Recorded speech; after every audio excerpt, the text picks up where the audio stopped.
बे समाव बाथौ बिबुंसाराव आं कामदेब दैमारि आरो दिनै बाथौ बिबुंसाराव सासे आलासि जों लिंना लाबोदों आरो दिनै बाथौ बिबुंसारनि दान्दिसे मोगा-मोगि हाबाफारियाव जोङो बाथौ बिबुंसारनि बे हाबाफारियाव सावरायनो होनानै दोरोङारि बिथिंनि बेलायाव आरो गौथुमारि बिथिंनि बेलायाव माखासे बाथ्रा सावरायनो होनानै जोङो जोंनि बाथौ बिबुंसारनि दिनैनि मोगा-मोगि हाबाफारियाव दंफैयो सासे समाज सिबियारि हारि आरो गौथुमखौ मोजां मोननाय हारिनि गोबां खामानि मावनानै फैनाय सासे समाज सिबिसुला एबा दैदेनगिरि बिथांखौ जोङो जोंनि बाथौ बिबुंसाराव लाना फैदों। बिथाङानो जाबाय मानगोनां इसोर बसुमतारी। बिथांखौ जों बराय लानाय जाबाय बाथौ बिबुंसाराव। खुलुमबाय। बाथौ बिबुंसारनि दिनैनि नोंथाङा सासे आलासि आरो बाथौ बिबुंसारनि दान्दिसे मोगा-मोगियाव दिनै नोंथाङा जिहेतु नुजाफैदों, जों दोरोङारि बिथिङाव माखासे बाथ्रा सावरायनो होननानै नोंथांखौ दिनै जों बाथौ बिबुंसाराव मोननो हाबाय। साबायखर आरो बाथौ बिबुंसारखौ अनसायग्रा गासै रायजो राजानिसिमबो आं बरायनाय थाबाय। नोंथाङा खम समनि गेजेरावनो गोबां जिहेतुके समाजनि जौगाथायनि बेलायाव हारिखौ फोजौखांनायनि बेलायाव मोनसे हारिखौ फसंथान हिसाबै जौगालांनायनि जिखिनि मोनसे बिबान लानानै खामानि मावबोदों, बे हिसाबै नोंथांखौ मोनसे बाथ्राखौ मिथिनो लुबैदों। बाथ्राया बेनो जे आफाद होननानै बुङोब्ला माखासे गौथुमारि बाथ्रा थाहैबाय, बेयाव माखासे फसंथाननि बाथ्रा थाहैबाय। दा गौथुमारि आरो फसंथाननि बाथ्रानि बेलायाव नोंथाङा दिनै जोंनि बाथौ बिबुंसारनि गेजेराव मा फोरमायनो नागिरदों? खुलुमबाय। आं दिनै बर' समाजनि गोबां खामानि मावबोनाय हिसाबै गोबां जों मोनबोदों अबिगथाखौ। दा फसंथान आरो गौथुमारिनि सायाव जा गियान, बे गियाना जाबाय बे सोमोन्दो मोनसे दङ। गौथुम आरो फसंथाननि सोमोन्दोआ जाहैबाय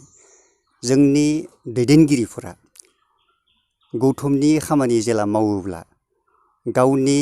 गौथुमनि जा टेनियर, बे टेनियराव आंनि खामानिखौल' मावनानै फोजोबनायानो थोजासे जागोन होननानै बिथांमोना सानो। नाथाय बे नङा। जोंनि गौथुमारि खामानि मावनायाव दैदेनगिरिया बेखौबो साननांगोन दि जोंनि मोनफ्रोमबो गौथुमाव मोनसे मोनसे फसंथान थायो। बे फसंथाननि बेलायाव बिथाङा गोबां मावनो गोनां खामानि थायो। जेरै जोंनि बाथौ दोहोरोमाव बाथौ थानसालि दङ आरो सासे फोरोंगिरिहा फसंथान हिसाबै फरायसालि दङ। अब्ला आं धोरोमनि हिसाबैनो बाथौ थानसालिनि बाथ्राखौ बुंदों जे बाथौ थानसालिखौ सासे दैदेनगिरिया गावनि मावनायनि समावनो गोग्गोम खुन्थि गायलांनानै दोनलांनाया बिनि थाखाय साबसिन होननानै आं सानो आरो सासे फोरोंगिरिया जेरैबायदि फरायसाफोरजों लोगोसे फरायसालिनि चौहदाव जेसेबांखिनि नायनो गोनां बिल्डिंनि, न'नि, बाउन्डारिनि गासैनि बिथिङावबो मोनसे आब्रुथि गोनां गोग्गोम फरायसालिखौ खालामो। अब्ला बेखिनि दैदेनगिरिया साननाया गावनि थाखाय मोजां। अब्लासो सासे दैदेनगिरिया नंगौ आं बे समावहा आंनि दोहोरोमनि जा 3 बोसोर खामानि मावनायाव नेरसोन महरै आं बाथौ थानसालिखौ मोजाङै लुफुंनानै दोनलांनो हालांबाय। नोंथाङा बेखौनो बुंनो नागिरदों जिहेतुके इनस्टिटिउसन, माने बाथ्रा बेनो जे मोनसे गौथुमावहाय माखासे गौथुमारि आरो बिदिनो फसंथानफोरनि बाथ्रा बुंदों। दा नोंथाङा जुदि इनस्टिटिउसननि बाथ्रा बुंबाय, फरायसालिनि बाथ्रा बुंबाय, बे इनस्टिटिउसननि बेलायाव बांसिन इनफ्रास्ट्राक्चार जेब्ला माने फरायसालिनि जौगाथाय खामानि मावनो बेलायाव नङा होमबा, बेहाय सासे इनस्टिटिउसननि बिगोमा जानोब्ला बिनि माबायदि माखासे रोंगौथिबो थानांगौ, बियो माबोरै दाफुंनांगौ, बेनि बाथ्रा नोंथाङा बुंबाय। दा बे बाथ्राखौ नोंथाङा बुंनो सानदों जिहेतुके गौथुमारि बेलायाव नोंथाङा मा बुंनो नागिरदों? गौथुमारि बेलायावहा जोंनि हमना ला दोहोरोमखौनो हमबाय आं गौथुमारि हिसाबै। दा दोहोरोमारि गौथुमावहा सासे दैदेनगिरिया ओरैबायदि शृंखलाबद्ध भाबै गौथुमखौ दैदेनलांनाया मोजां, बा दैदेनलांनोब्ला बिहा गोबां गुन थानांगोन दैदेनगिरिया। दा गुना ओरैबायदि जे सासे गौथुमारिनि गुन गोनां जुदि दैदेनगिरि जानांगौब्ला बिहा 1 नम्बरावनो क्वालिफिकेसन थानांगोन। क्वालिफिकेसन थायोब्लासो मोनसे गौथुमखौ मोजाङै दैदेनलांनो हागोन। आरो बेजों लोगोसेनो बै दैदेनगिरिया मा जानांगोन होनदों सासे रोंखा राखा गुनि गियानि जानांगौब्ला बियो मा होनदों नोरोम गोसोआ बयजोंबो अनजानाय गुबुनखौबो बुजायनो हानाय बिदि जानांगोन आरो होमब्लासो बे दैदेनगिरिया अनसायजागोन। दा बे बेलायावहा जोंनि स्पेसियेलि नोंथाङा धोरोमनि सायाव फैदों जेला जोंनि दैदेनगिरिया बाथौ धोरोमनि दैदेनगिरिया गौतमनि सासे जोंनि धोरोम बिजाबाव हमनानै ला गोथार मैखुनाव जा जुनानै दोननाय दङ धोरोमनि सायाव आरो बाथौ थान्दैयाव जा जुनानै दोननाय दङ बिनि सायाव गासिबो नलेजआ बे दैदेनगिरिनियाव थानांगोन अब्लासो बिथांखौ सासे धोरोमनि बेलायाव मोजां गुन गोनां दैदेनगिरि होननानै सानजागोन आरो अब्लानिया जोङो बै सासे दैदेनगिरिया जुदि गुरै माहि जायोब्ला आखल गोनां जायोब्लासो बिनि सायाव जा केरेक्टार बिनि आखुथाइफोरखौ जों हमनो हागोन दि सासे गियान गोनां दैदेनगिरि आरो समाजनि दैदेनगिरि जानोब्ला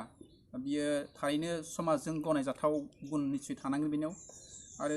जाय समाजनि दैदेनगिरियावहाय समाजारि फोथायथि आरो दैदेनगिरिनि जुदि गुन बिथांमोननियाव जुदि थोजासे नङाब्ला हयथ' गौथुमारि बेलायाव निश्चय खामानि मावनायाव एसे उसुबिदा फैनो हागौ होननानै नोंथांनि बुंफुरलुनिफ्राय नोंथाङा फोरमायलांदों। बे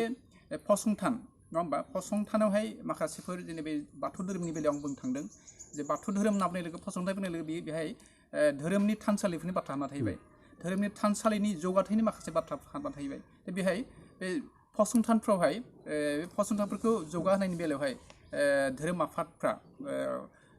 गौथुमारिनि गेजेरजों फसंथाननायनि जिथु बेबस्थाफोर बेखौ माबोरैहाय सामलायनो हायो होननानै नोंथाङा फोरमायनो नागिरदों। दा गौथुमारिनि दैदेनगिरिफोरा फसंथानखौ गोगोम खुन्थि खालामनानै दोनलांनांगौब्ला बे दैदेनगिरिया फसंथानखौ गोगोम खालामनायाव साफा साफा जोंनि ओनसोलनि गेजेराव सुबुं समाज दङ बै सुबुं समाजनि गेजेराव धोरोमनि गियानखौ सोनानै होजोबनो हानाय जानांगोन आरो जेला धोरोमनि बोसोनफोरखौ बिथांमोननि गेजेराव रायजोफोरनि गेजेराव खना खनला थानाय गामियारि सुबुंफोरनि गेजेराव सोरबा समाज सिबियारिफोरनि गेजेराव जुदि सोना होनो हायोब्ला थारैनो बिथांमोना सानगोन जे धोरोमनि थाखाय मोनसे फसंथान नांथारगोन। जेरै हमनानै ला मोनसे बिदिन्थिखौ आं होनो नागिरदों जे जोंनि उदालगुरि जिल्ला दुलाराय बाथौ गौथुमनि जा जों थानसालिखौ लुफुंबाय बे लुफुंनाया गोबां एट्राक्टिभ लाबोदों जोंनि बर' हारिनि धोरोमखौ जे 97,59,185 रां खरसा खालामनानै प्राय 1 कौटि बा 1 crore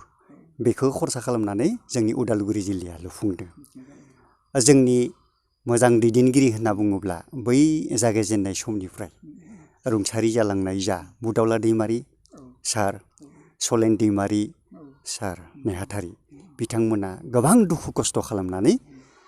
बे न'खौ लुफुंदों आरो जों साननो हायो बेयावनो जों सुबुंखौ फोथायहोनो हायो आरो मादि फोथायहोनो हायो जों बे न'खौ लुफुंनायाव बा गोथार थानसालिखौ लुफुंनायाव रावबो सरकारनिफ्राय जों मोनसेबो अनसुंथाइ लानाय जायाखै दिनैसिम जोंनि खना खनला थानाय जेसेबां न'खर दङ रायजो राजाफोर बै रायजो राजानिफ्रायनो जों गरसे गरनै रां खांनानै बे न'खौ लुफुंनाय जादों आरो नायदो होमबा 1 crore रां खांनाया जोंनि रायजोनि गेजेरावहा मानो हादों जोंनि दैदेनगिरिया थारैनो जोंनि रायजो राजानि गेजेराव धोरोमा जे जोंनि बर' हारियाव मोनसे अंग बेखौ सोना होनो हादों मेलेमाव खर'आव फोथायहोनो हादों बे फोथायलायनाया थायोब्ला जोङो थारैनो गंफ्रोमबो गामि बियाबफोराव जों बेबायदि मोनफा मोनफा धोरोमनि नेरसोनखौ गायसनलांनो हागोन आरो आं बेखौनो फोथायो। गौथुमखौ दैदेननो थाखायब्ला बे गौथुमावहाय जुदिअ बियो नन पलिटिकेल अर्गानाइजेसन बेहाय खुनु सरकारजों लिंक थालायलाया अब्लाबो बे गौथुमा नाथाय खामानि मावनो गोबां थाखा फैसानि खरसा जायो गौथुमखौ दैदेननाय बेलायाव बे थाखा फैसा खौ माबोरै बुथुमनानै बे गौथुमखौ नोंथांमोना दैदेननाय बेबस्थाखौ खालामनो सानो नोंथाङा? नायदो जों दा धोरोमनि बेलायाव बा गुबुन गुबुन गौथुमारि खामानि आं मावबोनायाव आं ओरैबायदि फोथायनाय मोनसे दङ दा जोंनि बर' समाजावहा धोरोमारि समाजल' नङा थुनलाइ आफाद दङ फरायसा आफाद दङ आरो गुबुन गुबुन रोखोमनि गोबां फसंथान गौथुमारिफोर दङ बे गौथुमारिनि जा दैदेनगिरिफोरा गावबा गाव खामानिफोरखौ मावोब्लाबो बिथांमोननि जा मावनायनि मावथांखिफोरा गुबुन गुबुनब्लाबो जों बेखौ फोथायनांगोन किन्तु जाय सासेया जा आफादनि खामानिखौ मावब्लाबो बे सासेया जि खामानिखौ मावदों मोनफ्रोमबो गौथुमनि दैदेनगिरिया बे एखे खामानिखौनो मावदों आरो थारमाने हारिनि खामानिखौनो मावदों दा सोरबा सासे दैदेनगिरिया जुदि सानो आंसो बयनिख्रुइ बांसिन खामानिखौ मावदों जोंनि गौथुमासो बांसिन हारिनि खामानि मावदों बे गोरोन्थि जागोन जाहाथे बेबायदि साना अब्लानिया जोंनि दैदेनगिरिफोरा मोजां खामानिखौ मावलांनो हायो होमबा बेबायदि जानोब्ला बै मोनसे गौथुमजों मा जायो फोथायलायनाय बुजिलायनाय आरो सावरायलायनायनि गेजेरजों जेंनाफोरखौ सुस्रांनाय बे जोंहा जानानै फैगोन आरो मावफारियाव होमब्लानिया मा जागोन गंफ्रोमबो गौथुमारिफ्रा रायजोनि गेजेराव हाबसननानै जों गौथुमखौ जुदि गोग्गोम खालामनोब्ला रांखावरिनि मोनसे साउन्ड नांगौ जायो रांखावरिनि साउन्डआ जोंनि समाजाव ओरैबायदि दङ जों जेरैबायदि गरसे गरनै रांखौ खांनानै थानसालिखौ लुफुंदों बेबायदिनो जोंनि गौथुमखौ फसंनो थाखाय बा गोग्गोम खालामनो थाखाय साफ्रोमबो रायजोनियाव जों बुंनो गोनां जायो बुजायनो गोनां जायो बुजायनायनि उनावनो बिथांमोना जोंनो गौथुमखौ फोथांना लाखिनो थाखाय गरसे गरनै बयबो जोंनो हरो नाथाय बै गरसे गरनै रांखौ दैदेनगिरिनो हरनांगौब्ला दैदेनगिरिया खिन्थु गुन गोनां जानांगोन रायजोनि गेजेराव मोजाङै बिजिरनानै बिश्लेषण खालामना रोंनांगोन जे जोंनि गौथुमा मा मावदों जोंनि मावफारिया मा मावफारिनि बाथ्राखौ बुजि मोनब्लानो रायजो राजाया गावनि खामायनाय हाजिरा मावोब्लाबो इनकाम खालामोब्लाबो साख्रि मावोब्लाबो बिनि गरसे गरनै गावनि मोनसे आखाइ फारसेखौ रायजोनो होनानै गौथुम आरो फसंथानफोरखौ फोथाङो आं बेबायदि मोनदों आं मोनसे अबिगथा दङ एक्सपिरियेन्स दङ जोंनि रायजोफ्रा गौथुमखौ बिदिनो फोथांगासिनो दङ आरो बेखायनो जोंनि गौथुमफ्रा रांखावरिनि आंखाला नुजाथिब्लाबो बिथांमोननि हेफाजाब आरो मददजोंनो गौथुमखौ जों मोजाङै दैदेनलांनो हायो आरो नोंथाङा दिनै बाथौ बिबुंसारनि दान्दिसे मोगा-मोगि हाबाफारियाव दिनै गौथुम आरो फसंथाननि बाथ्रा रोखायै फोरमायथिबाय बे गौथुम आरो फसंथान फोरमायथिनायजों लोगोसे नोंथांनियाव माखासे बाथ्रा आरो मिथिबावनो दङ नाथाय समनि आंखालाव जों बे गासै बाथ्राखौ नोंनिफ्राय मिथिनो हानाय जायासै जों इयुननि समफ्राव नोंथांखौ बेबायदि मोगा-मोगि लाफिननाय जागोन अब्लाबो दिनै नोंथांखौ बिदाय होनायनि सिगाङाव आरो जोबथा मोनसे सोंथि नोंथांनिफ्राय होनो सानबाय आरो नोंथाङा जुदि फिननायखौ होयो ओंखायनो खावलायबाय खम समनि गेजेरावनो माहारियारि फसंथान बा गौथुम जिफोर जोंनि समाजाव दङ जेरै बर' थुनलाइ आफाद बर' फरायसा आफाद धोरोम आफाद आबादारि आफाद गोबां फसंथानफोर दङ बर' माहारिनि गेजेराव बे फसंथानफोरनि सासे दैदेनगिरियाव माबायदि गुन थानाया मोजां बा दिनै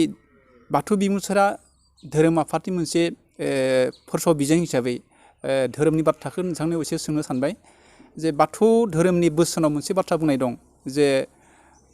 इखौ मावनो मोना इखौ मावोब्ला एसे धोरोमनि हेंथा मावनाय जायो बेबायदि माखासे बाथ्राफोर दङ जेरै बिदिनो मंगलबार सानाव बेदर जानो मोना मंगलबार सानाव बांद्राय खामानि मावनायनिफ्राय एसे गोजान थानांगौ होनना बुंनायजों बेफोर बाथ्राखौ नोंथाङा सासे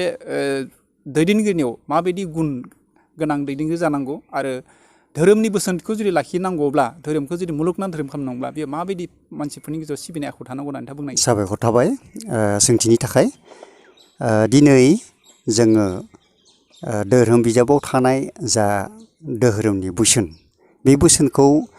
जोंनि दैदेनगिरिफ्रा मानिनाया गोनांथार दङ मानो होनब्ला जों दिनै गावा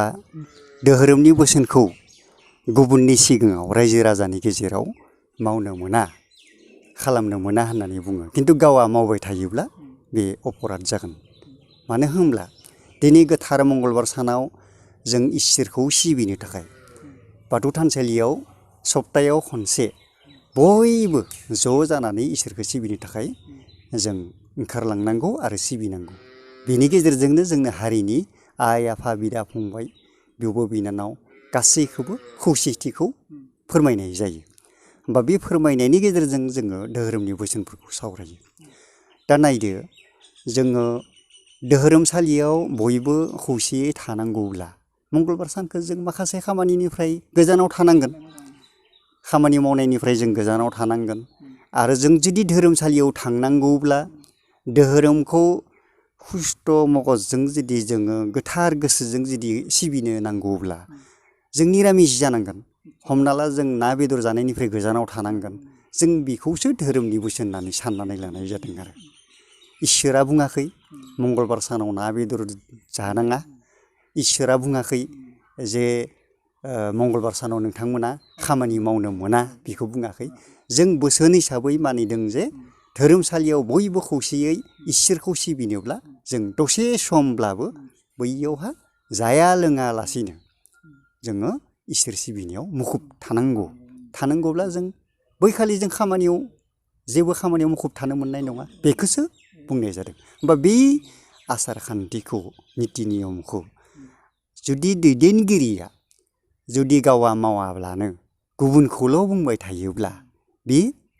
बोसोन होनाय बिदि जानाय नङा। ओंखायनो आं खावलायदों बाथौ बिबुंसारनि गेजेरजों जोंनि धोरोमनि दैदेनगिरि बिथांमोना गुबुनखौ बोसोन होनायनि सिगाङावनो गावआ मावनानै दिन्थिनाया साबसिन होननानै आं सानदों आरो। थुनलाइ आफाद, फरायसा आफादनि बाथ्राखौ नोंथाङा बुंदों जेला आं मावबोनाय हिसाबै जोङो जाय समाव जाय बेनाराव जाय खामानि मावो थुनलाइनि समाव थुनलाइनि, फरायसानि समाव फरायसानि, बिथांमोननि मोनसे स्टेज थायो। बे स्टेज मथे बिथांमोना खामानिफोरखौ मावलांब्लानो गावनि मावनायनि गेजेराव मावथांखिनि गेजेराव गोग्लैगोन। नाथाय बयनिख्रुइ आलादासिना जाबाय जोंनि धोरोम आफादा। धोरोम आफादा खिन्थु जों आसार खान्थिखौ उन्दुनायनिफ्राय सिखारनायनिफ्रायनो आरो उन्दुनायसिम जिखिनि मावो बे खामानियानो गासैबो धोरोमनि आसार खान्थियाव हाबजोबनानै दंजोबो आरो। ओंखायनो एकदम 1निफ्राय 100सिम बुंनाय बायदि जोङो गासैखौबो धोरोमनि बोसोन होननानै मानिना लानानै मावलाङोब्ला न'खरनि सुखु गोजोनाबो आफा इसोर बोराइ बाथौनिफ्राय मोननो हायो आरो। आं बेखौनो खावलायदों आरो दैदेनगिरि बिथांमोनखौ। बे समाव दिनैनि बाथौ बिबुंसाराव दान्दिसे मोगा-मोगि हाबाफारियाव नुजाफैनो हानाय